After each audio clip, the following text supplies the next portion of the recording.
getting ever further behind them. Oh no! That's what we've been worried about. Are you curious about the devastating power of one-punch knockouts? Look no further than Julian the Hawk Jackson, who has left numerous opponents unconscious with his heavy-handed punches. This legendary fighter dominated the super welterweight and middleweight divisions during the late 80s and early 90s, instilling fear in his opponents and building an impressive reputation with each fight. That's a real tragedy. Jackson was born on September 12, 1960, in St. Thomas, U.S. Virgin Islands. At the age of 14, he began boxing, but his amateur career was brief, with only 17 fights, of which he won 15. Jackson's natural strength was apparent from an early stage, and he distinguished himself from other amateur boxers with his punching power. His coach advised him not to exert himself too much while punching, as his natural talent would flourish on its own. On February 2, 1981, Julian the Hawk Jackson began his professional boxing career by defeating Inocencio Carmona in a 4-round bout. Over the next several fights, Jackson scored 5 stoppage victories and won on points in a 6-round match against William Page. Little did anyone know, this would be the last time Jackson would hear the final bell for quite some time.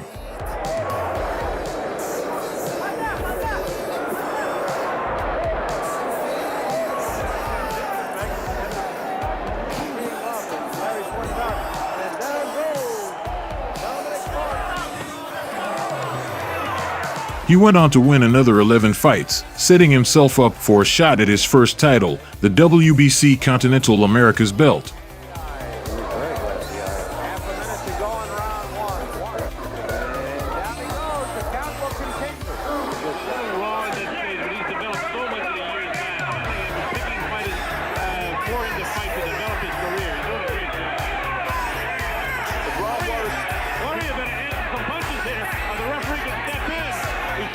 Jackson defeated Ron Lee Warrior in 3 rounds and defended the title 4 times.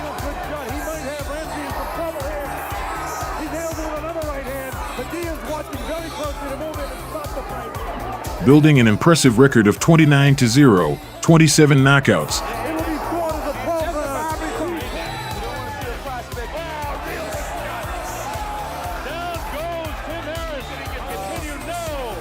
And earning a chance to fight for the WBA junior middleweight title against the division's top fighter, Jamaica's Mike the Body Snatcher McCallum. In the early stages of building his Hall of Fame career, McCallum was a skilled technician whose nickname originated from sparring in the renowned Kronk Gym. As an accomplished amateur, he had an unbeaten professional record of 26 fights and had faced opponents of a much higher caliber than Jackson. This experience gap would ultimately be a determining factor in their fight. Jackson started off strong, unleashing his powerful punches with lightning-fast hands. McCallum was caught off guard by the speed and power, leaving him with wobbly legs after taking Jackson's best shots. However, McCallum adjusted and entered the second round in control. His jab was crucial in keeping Jackson at bay, and he began connecting with clean shots. Eventually, a right-left combination sent Jackson down to the canvas. Though he got up, he was visibly shaken. McCallum seized the opportunity, relentlessly attacking Jackson until the referee intervened to prevent further punishment.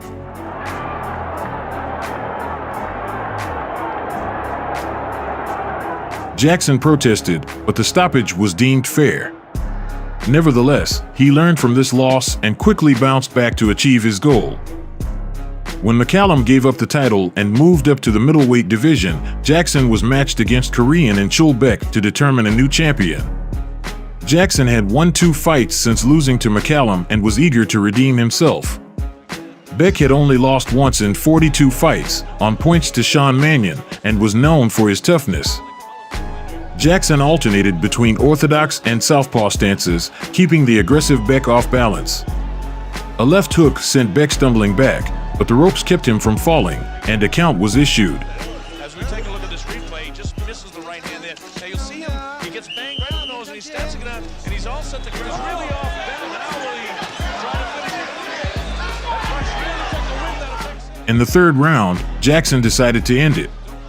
A right hand rocked Beck before a combination, culminating with a powerful left hook, sent him to the canvas.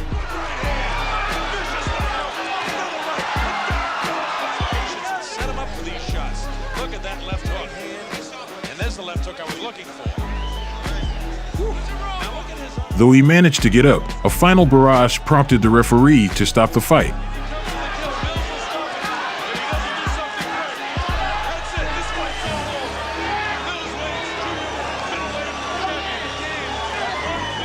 Jackson was now the WBA World Champion. For his first defense, Jackson faced former IBF title holder Buster Drayton. Drayton had been Marvin Hagler's chief sparring partner and had won the IBF crown late in his career, defeating Mark Metal. After two defenses, he lost it to Matthew Hilton in a 1987 fight. He was a very durable operator. One big bomb that nearly caught the chin. Jackson went to work on Drayton from the start, hammering him up and down like a butcher tenderizing meat. Snapping back the head of Drayton. A sharp right hand sent Drayton down in the second, giving the former champion a taste of the speed and power Jackson possessed. Here's a look at that flash knockdown in round 2 scored by the... In round 3, though, he felt the full wrath. Jackson let both hands go from the start, eager to bring things to a concussive end. Grueling rounds these have been. Suddenly, a big left hook exploded off the side of Drayton's jaw. Still firing back. Oh, a big left in. Oh, a tremendous left. His eyes rolled as he remained upright but unconscious. Stiff-legged, he fell slowly backwards, like a tree that had been cut down. Ball. And look at Jack back and see it again. A straight, good, solid left hook. As he hit the canvas, he became conscious again, but the fight was rightly stopped. It was a mesmerizing and breathtaking finish.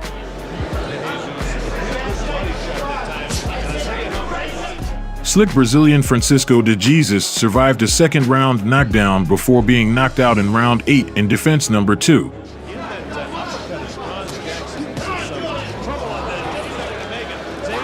But Jackson's third and final defense raised his stock even higher. Young gun terrible Terry Norris was viewed as one of the best fighters in the division. His combination of speed and power had seen him record 21 wins from 23 fights. His only losses were a points won to Derek Kelly and a disqualification loss to Joe Walker.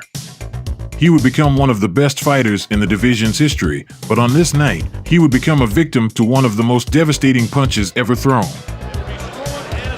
Very proud of the fact that Julian Jackson. For 3 minutes, it appeared the title would change hands. Norris' speed allowed him to fire off combinations before sliding out of harm's way. Jackson tried to pin down the quick-footed challenger, but to no avail. But holding the equalizer meant that at any point the course of the fight could change in an instant. And Jackson still had 11 rounds to catch Norris. In the end, he didn't even need 3 minutes. Maneuvering Norris to the ropes, Jackson stepped forward to shorten the distance. Norris went to slide to the side, but left himself open for the briefest of seconds. Jackson crashed through with a thunderbolt of a right hand, instantly separating Norris from the outside world. The crowd gasped at the sound of the punch and watched in awe as the ropes held Norris up. Another crushing right sent him down and the fight was stopped. Carrying a little bit, he just dropped it there a little bit and just gave enough. Jackson's reputation was sky high. With no challenges left, he turned his attention to the middleweights and a second world title.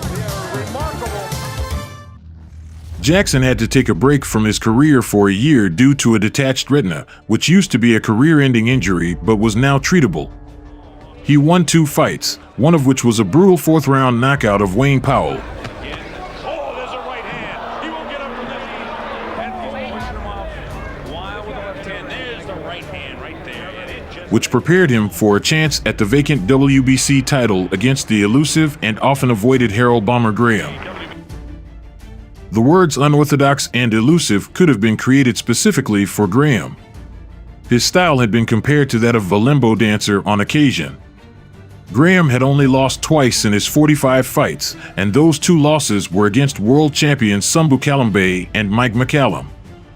Both losses were extremely close, particularly the defeat to McCallum, which was for the vacant WBA crown. Even then, both champions struggled to land punches on Graham as he countered with accurate and solid punches. Style-wise, this couldn't have been a more challenging situation for the former junior middleweight king.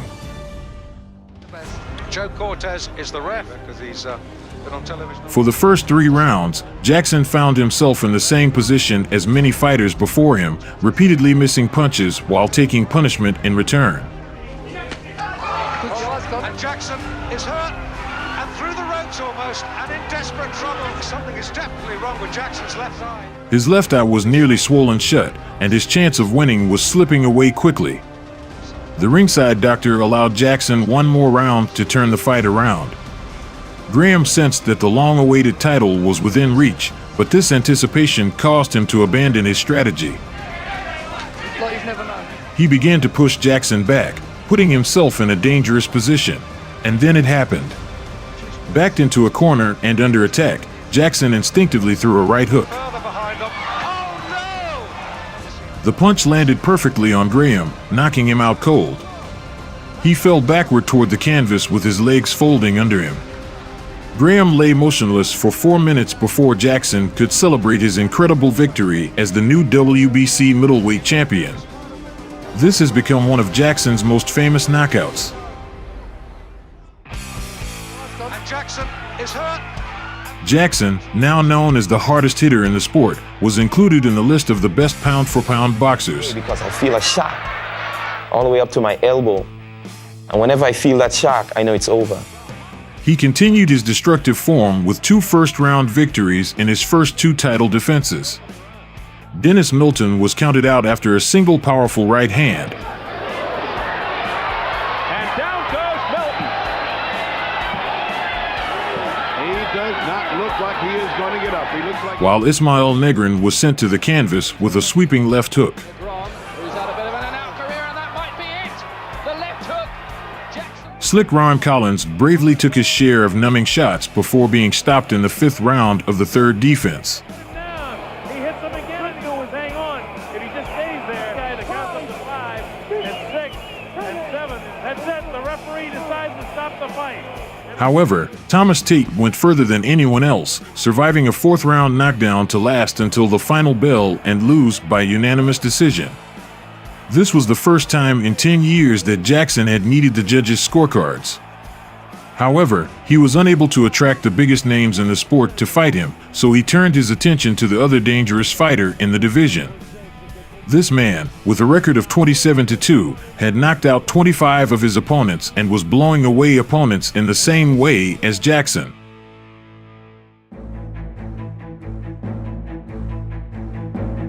Gerald McClellan was also a fighter from the Kronk Gym. He had long arms and was a dangerous puncher. He previously held the WBO title, which he won by knocking out John the Beast Mugabe in the 1st round, but he gave it up to go after the more prestigious WBC title. At 25, he was 7 years younger than the current champion. When 2 knockout artists face each other, the anticipation is unmatched. Everyone's eyes are fixed on the action, afraid to blink and miss that one devastating punch that is both inevitable and awe-inspiring. When the first bell rang in this fight, the entire boxing world held its breath. Both fighters showed immense respect for each other's power. McClellan threw the first punch, a chopping right that caused the champion's knees to buckle. In a hurry, as you can see, there's nice, good organized. Now watch that right hand, and that's what got him right hand crazy. That right hand put. There it is, a big right hand. McClellan's waiting with the. However, Jackson reminded the challenger of his own knockout power by stunning him with a big left hook.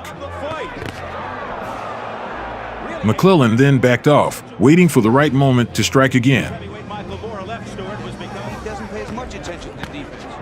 It's gotten to be a little more chess-like. The next few rounds were a tense game of cat and mouse, with Jackson scoring points with his fast combinations. You can't just flick an idle just how good is his chin. In the fourth round, McClellan increased his output and hurt Jackson with long right hands. The action was heating up when the inevitable happened. The fight ended suddenly and explosively. And he needs all the strength he can get. Nice shot by Julian. As he goes upstairs, no chance of South there.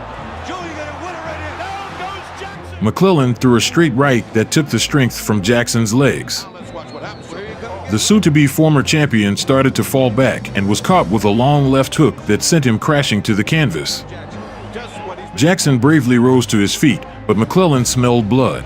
right this minute. and there's a minute left to go. Can McClellan finish him off? He's down again. Another right hand sent Jackson down to all fours, and the referee waved off the fight, signaling the end of Jackson's title reign. It's over. Bill's Lane has stopped the fight. However, he would later get the chance to win back his belt and avenge his defeat. The rematch between Jackson and McClellan, which took place almost a year after their first fight, was expected to be explosive. However, in his warm-up fights, Jackson seemed to be slowing down, winning the first two by stoppage but struggling to go the full 10 rounds against an unknown fighter named Eduardo Ayala. McClellan, on the other hand, defended his title twice with first-round wins. Jackson never expected that the rematch would end up being so one-sided. Jackson average McClellan's come out with a real good jab. Oh, a big right hand. right off the bat. Jackson's in dire trouble. McClellan looking to finish him up. Seconds into the fight. McClellan dominated the fight from the beginning and knocked Jackson out with a powerful left hook to the body after only 73 seconds. Jackson can punch. It appeared to be the end of Jackson's title aspirations. However, fate intervened, and when McClellan moved up to a heavier weight class and vacated the title, Jackson found himself in line for another chance to win back his old belt. In the opposite corner stood unbeaten Agostino Cardamone. In his prime, Jackson would have been a heavy favorite, but times had changed and he was no longer the fighter he once was. Cardamone was not known for his power, but he beat up and hurt Jackson throughout the opening round. However, once again, Jackson's power proved to be decisive when a thumping right hook knocked Cardamone down and out in the second round.